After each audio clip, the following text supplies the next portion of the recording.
They don't want what we know out there. You'll never get this on CNBC. But our school system will never tell us that, because they're part of the process. Fake money, fake teachers, fake assets.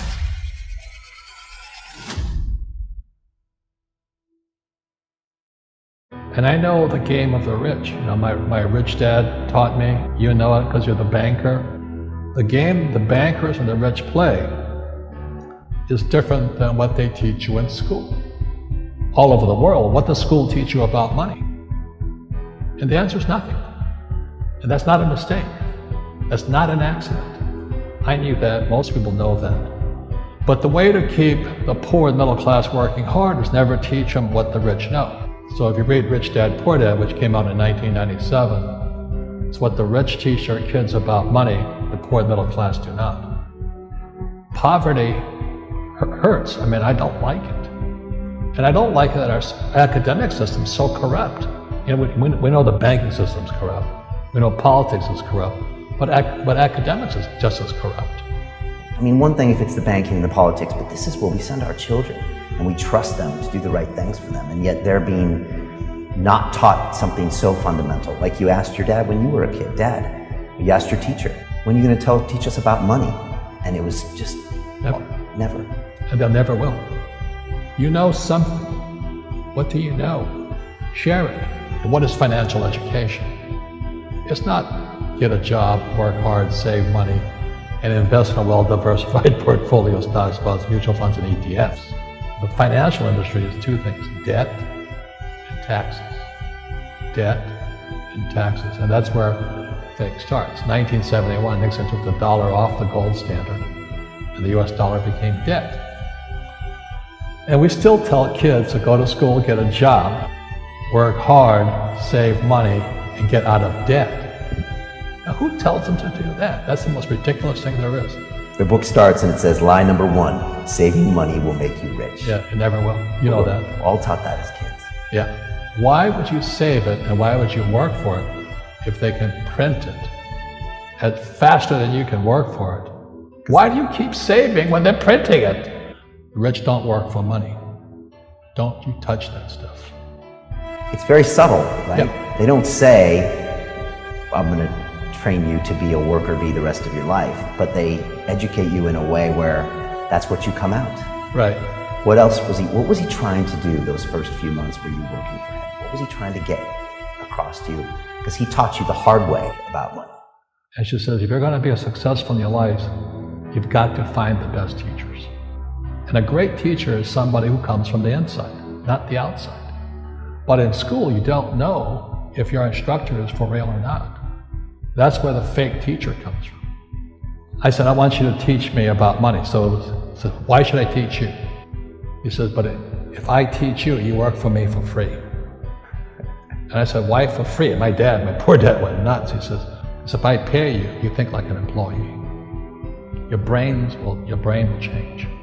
If you learn never to work for money, you'll be a rich man. And this is powerful. Once you give someone a paycheck, their brain turns off. Correct. Because it's... And then the promise of a pension. Right. And job security. Which is kind of a paycheck in disguise. Correct. After you stop working. Give the man a fish, eats for the day, teach him to fish, eats for a lifetime. And most poor people confuse assets for liabilities. They think their home is an asset, it's actually a liability. Right. An asset is a noun, like a house. Cash flow is a verb. So to understand if it's an asset or liability, it takes a noun plus verb. So if the cash is flowing out of your pocket, it's a liability. If the cash is flowing into your pocket, asset, verb, it's an asset.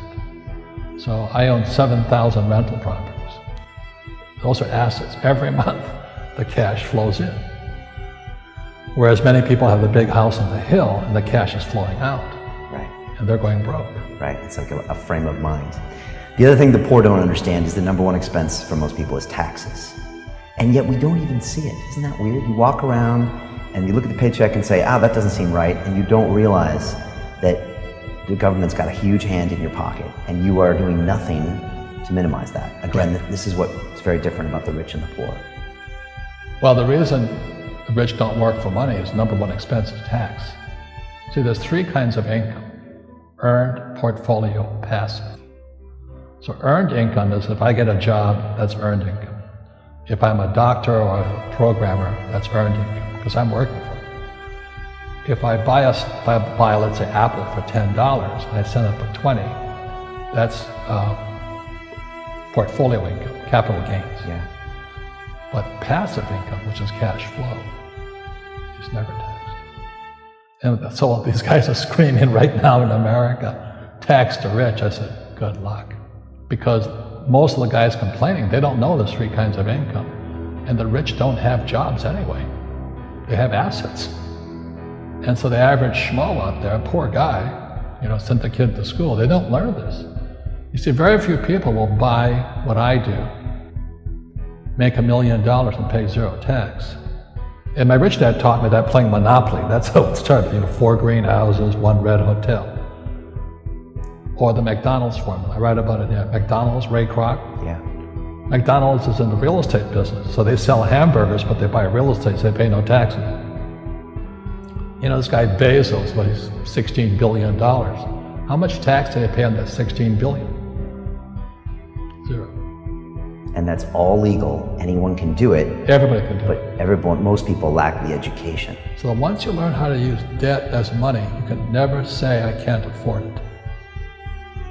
See, because the banks will give you, so the banks, after the crash of 2008, the banks gave me $300 million tax-free.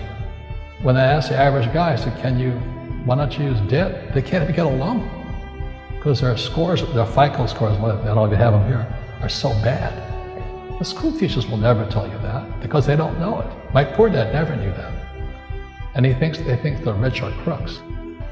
The rich just play by different laws.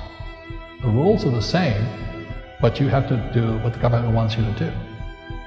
Everybody can do the same thing if they had the financial education to do it.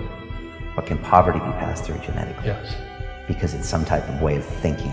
It's an attitude. An attitude. People ask me, how do I stop it? I just say, never say, I can't afford it.